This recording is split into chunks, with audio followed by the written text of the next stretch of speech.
In high school, I had a friend who I ended up attending the same university with. We were in a lot of classes together, especially like our junior and senior year. A lot of AP courses.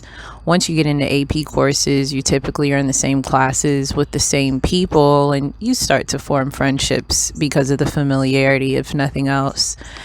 And we just really got along really well. If I'm not mistaken, like our birthdays are in the same month, maybe even the same week. So, I mean, we were really good friends. And shout out to Libras.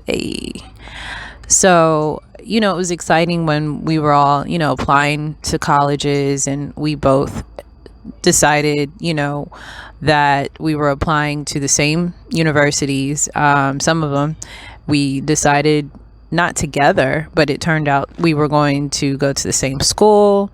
We wanted to pursue the same degree, and we ended up both, not only attending Indiana University, but,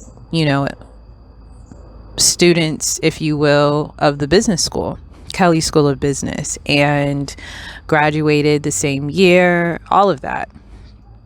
For the most part, I did 4 years. I think he may have done 4.5, but either way, I think our junior year, we were now into our core classes, and we had a class together. And he was like, oh yeah, we should definitely study together. Boom, boom, boom. Which I was like, cool, let's do it. And I did really well in the class. And so I remember us, studying. We got the first test back or second test back, can't even recall. And he did not do as well. And so one of our study sessions, he was really frustrated and shared with me, I think from a very vulnerable point. Like, he was at a very vulnerable point and was like, I'm not really used to this. And I was like, okay, I mean, I totally get it. There's some classes that are just harder than the others, right? And he was like, no, I mean, I don't really usually have to even put forth this much effort to take these classes, but this professor is like really difficult. He doesn't have like a old test that's floating around. I usually get those from my frat brothers, and I was like, wait, what? And he also had revealed that there was this whole system in play that many students, especially within his circle of friends, fraternity, if you will, where they could basically file some sort of document stating that they were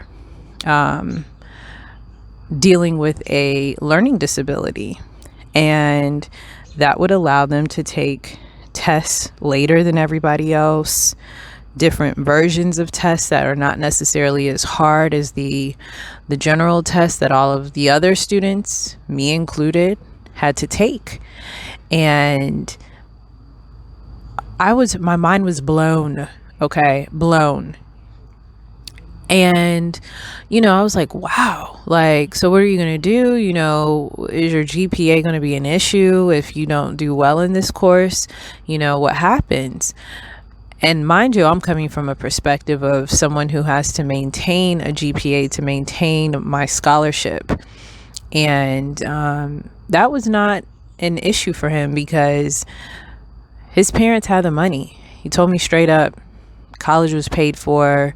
He would not have any debt after graduating. Whereas with me, definitely yes to the debt, but that is after so much of the funds being balanced off by scholarship money and whatnot, because I was out of state just like him. And I was, again, mind blown. So I can recall getting close to the time to graduate, he had given me a ride home, and he was just talking about how he didn't have a job waiting for him, unlike me.